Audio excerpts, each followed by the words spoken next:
Gold trusted gold buyers తాకట్టులో ఉన్న బంగారాన్ని విడిపించి ఈ రోజు ఉన్న మార్కెట్ ధరకే కొనబడును. మరిన్ని వివరాలకు సంప్రదించండి 7710 ముఖ్యంగా పత్రికా రంగంలోని కూడా ముందుంచి నడిపిస్తున్న మా విలేకరులు, మహిళా విలేకరులందరికీ కూడా మరొకసారి అంతర్జాతీయ మహిళా దినోత్సవ శుభాకాంక్షలు తెలియజేసుకుంటూ ఈరోజు అందరికీ కూడా ప్రపంచ అంతర్జాతీయ మహిళా దినోత్సవ శుభాకాంక్షలు ముందుగా తెలియజేసుకుంటున్నామండి. ఈరోజు ఒక సిపి గారు ఒక మంచి ఇనిషియేషన్కి తీసుకున్నారు, విజయవాడ సిపి గారు. ఎందుకంటే చాలామంది ఇంటలెక్చువల్స్ని, వివిధ రంగాల్లో నిష్ణాతులైన వాళ్ళని, అదేవిధంగా కొంతమంది ఐపీఎస్ ఆఫీసర్స్ని అందరినీ కూర్చోబెట్టి ఈరోజు ఒక డిస్కషన్ స్టార్ట్ చేశారు. ఎందుకంటే ఈరోజు అంటే స్వతంత్రం వచ్చి 75 సంవత్సరాలు దాటినా కూడా ఎక్కడో ఒక చిన్న డిస్క్రిమినేషన్, ఎక్కడో అక్కడ మగాళ్ళ పని చేశారనో, లేకపోతే మగాళ్ళ పని చేయట్లేదనో, లేకపోతే ఇంకా ఆడపిల్లే అనో, అంటే ఎంత వయసు వచ్చినా, చిన్నపిల్ల దగ్గర నుంచి ఎంత వయసు వచ్చినా, ఎంత ప్రొఫెషన్లోనో, ఎన్ని రాజకీయ రంగంలో ఎన్ని కీలకంగా ఉన్నా కూడా ఎంతో కొంత డిస్క్రిమినేషన్ ఎదుర్కొంటున్న ఇటువంటి సిచ్యువేషన్స్లో కూడా ఈరోజు ముందుకు నిలబడి మేము అన్ని రంగాల్లోని కూడా ముందుంటాము, అన్ని రంగాల్లోని కూడా మేము ముందుకు రాగలమని నిరూపించిన ఎంతోమంది మహిళామణుల్ని స్ఫూర్తిగా తీసుకొని ఈరోజు అంతర్జాతీయ మహిళా దినోత్సవం జరుపుకుంటున్నారు. దానిలో భాగంగానే ఈరోజు రాష్ట్ర గవర్నమెంట్ కూడా మార్కాపూర్లో గౌరవ సీఎం గారు అంతర్జాతీయ మహిళా దినోత్సవం వేడుకలను కూడా చేస్తున్నారు. రేపు మహిళా దినోత్సవం వేడుకల్లో కూడా మహిళలకు సంబంధించి చాలా మంచి ఇనిషియేషన్స్ కూడా తీసుకుంటారు. అవన్నీ కూడా రేపు మీ అందరికీ కూడా తెలియజెప్తారు. అదేవిధంగా నేను ఒకటే కోరుకుంటున్నా, మహిళలు అన్ని రంగాల్లోనూ కూడా ముందుండాలి, ముఖ్యంగా ధైర్యంగా ఉండాలి, ముఖ్యంగా ధైర్యంగా ముందుకు రావాలి, ధైర్యంగా ఎదుర్కోవాలి. నేను మళ్ళీ చాలా సందర్భంలో చెప్పినట్టు ఇప్పుడు కూడా చెప్తున్నా, సమస్యను చూసి భయపడిపోకుండా సమస్యను ఎలా ఎదుర్కోవాలి అన్న కాన్సెప్ట్తో కనుక ముందుకెళ్తే ఏ మహిళ కూడా ఓటమి అనేది ఉండదు. అది నేను పర్సన్ కూడా నేను ఎక్స్పీరియన్స్ నేను మాత్రం చెప్తున్నాను. మేడం, మహిళల మీద అసభ్యకరంగా మాట్లాడే వాళ్ళకి, అనుచిత వ్యాఖ్యలు చేసే వాళ్ళకి ఏం చెప్తారు? అమ్మ, ఇప్పుడు నేనేమంటానంటే, ఇప్పుడు యాజ్ పర్ లా ప్రకారం మేము పోలీస్ స్టేషన్లో కేసులు పెట్టడం, వాళ్ళు తీసుకొచ్చి అరెస్ట్ చేయడం, ఇవన్నీ ఒక ఎత్తు. నేనేమంటానంటే కంపల్సరీగా నేను లాస్ట్ అపోజిషన్లో ఉండేటప్పుడు కూడా నేను చెప్పేదాన్ని, మేము ఫేస్ చేయడమే కాదు, మేము ఫేస్ చేయడం అన్నది చాలా ఎక్కువగా ఫేస్ చేశాం. నాతో పాటు చాలామంది, ఈరోజు మీరు నమ్ముతారా, ఇప్పుడు ఆర్థిక శాఖ మంత్రిగా నిర్మలా సీతారామన్ గారి గురించి కూడా చాలా వల్గర్గా మాట్లాడే సందర్భం, ఎన్టీ రామారావు గారి కూతురు బోనమ్మ గారి గురించి కూడా చాలా వల్గర్గా అసెంబ్లీలో మాట్లాడే సందర్భం. అలాంటి సిచ్యువేషన్ అన్నింటినీ ఎదుర్కొని ఈరోజు వచ్చిన తర్వాత కూడా కొన్ని సందర్భాల్లో సోషల్ మీడియాలో కామెంట్స్ కానీ అంటే అసభ్యకరమైన పోస్టింగ్స్ చూస్తూ ఉంటే నాకు అనిపిస్తుంటుంది, ఎందుకు వాళ్ళ తల్లిదండ్రులు ఇవి చూడట్లేదా? నేను ఒకటే అనుకుంటా, వాళ్ళ తల్లిదండ్రులకి ఇది చూపించాలి. ఇప్పుడు ఫర్ ఎగ్జాంపుల్ ఒకటి చాలా వల్గర్గా పెట్టాడు, వాళ్ళ తల్లిదండ్రులకి ఇది ఎక్స్పోజ్ చేయాలి. అరే నీ కొడుకు పరిస్థితి ఇది అని ఎక్స్పోజ్ చేసి సొసైటీకి కూడా ఎక్స్పోజ్ చేయగలగాలి. ఆ ఇనిషియేషన్ కూడా మేము త్వరలోనే తీసుకుంటామని కూడా మేము చెప్తున్నాం.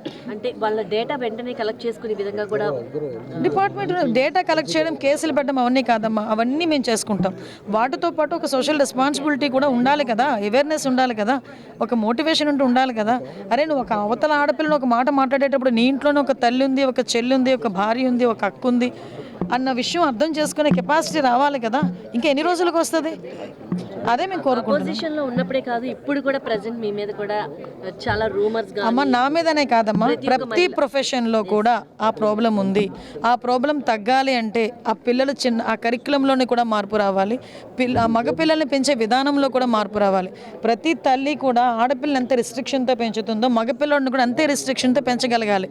ఆడపిల్లకి ఎన్ని నీతులు చెప్తాదో మగపిల్లడికి కూడా అన్ని నీతులు కూర్చోబెట్టి చెప్పే స్థాయికి ప్రతి తల్లి వస్తే కనుక నెక్స్ట్ జనరేషన్కైనా ఇటువంటి ప్రాబ్లమ్స్ ఉండవేమో. ప్రతి ఒక్క ఉమెన్స్ డేకి మీరు కన్సర్న్ మంత్రిగా ఉన్నారు, ప్లాట్ఫామ్ కాదు, బట్ అడుగుతాను, రంగన్నకి సంబంధించి హైలీ సెన్సిటివ్, అంటే వివేకానంద కేసు చాలా సెన్సిటివ్, సెన్సేషనల్.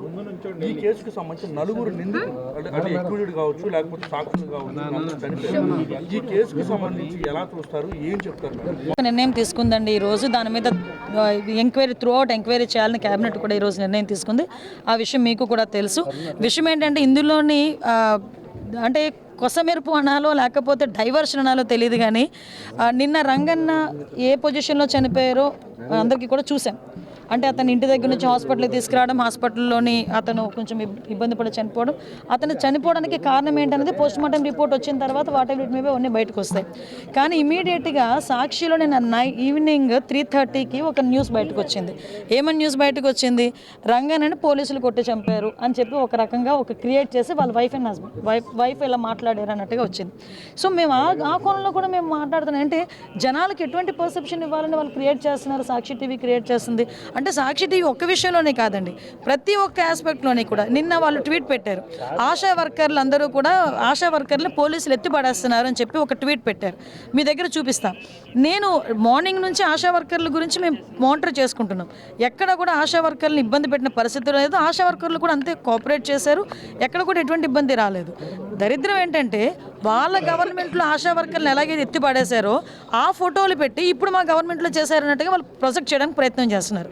అంటే ప్రజల్ని మభ్యపెట్టడానికి, ప్రజల్ని తప్పుదోవ పట్టించడానికి సాక్షి టీవీ, సాక్షి ఛానల్ని ఒక ప్లాట్ఫామ్గా ఉపయోగించుకొని వాళ్ళ ఇష్టానుసారంగా వాళ్ళు మాట్లాడే పరిస్థితి. ఇదే కాదండి, నిన్న ఎవరో మాట్లాడుతూ వరద కళ్యాణ్ ఏదో మాట్లాడుతూ నేనేదో ఆడబిడ్డ నిధి గురించి మాట్లాడానని ఒక ట్వీట్ పెట్టారు. అంటే మేము మాట్లాడని మాటలు, మేము మాట్లాడితే వక్రీకరించి మాటలు, అదేవిధంగా ఎక్కడైతే ఇన్సిడెంట్ జరిగింది అనుకోండి దాన్ని వక్రీకరించి మాట్లాడటం, ఇలాంటివన్నీ చేస్తున్నారు. ఇందాక మేము నిర్ణయం ఒకటి కూడా డిస్కషన్ అయింది. అంటే ఇలా పదే పదే తప్పుడు వార్తలు రాసి ప్రజల్ని మభ్యపెట్టాలని చూడడం కూడా నేరమే. దాన్ని అసలు ఏ యాంగిల్లో మేము వాళ్ళని ట్రీట్ చేయాలన్న దాని మీద కూడా మేము డిస్కషన్ మాట్లాడకుండా ఉంటాం. ఏంటంటే అసలు టీవీ నైన్ వాళ్ళకి ఎక్కువ డౌట్లు వస్తుంటాయి. మాకు అర్థం కాదు ఏంటంటే టీవీ నైన్కి ఎక్కువ డౌట్లు వస్తుంటాయి. మిస్టరీగా ఏమి మిగిలినవండి. మిస్టరీగా తప్పు చేసిన వాడికి, నేను మళ్ళీ చెప్తున్నా, తప్పు చేసిన వాడు ఎక్కడున్నా కూడా టైంకి శిక్ష అయితే పడుతుంది గ్యారంటీగా.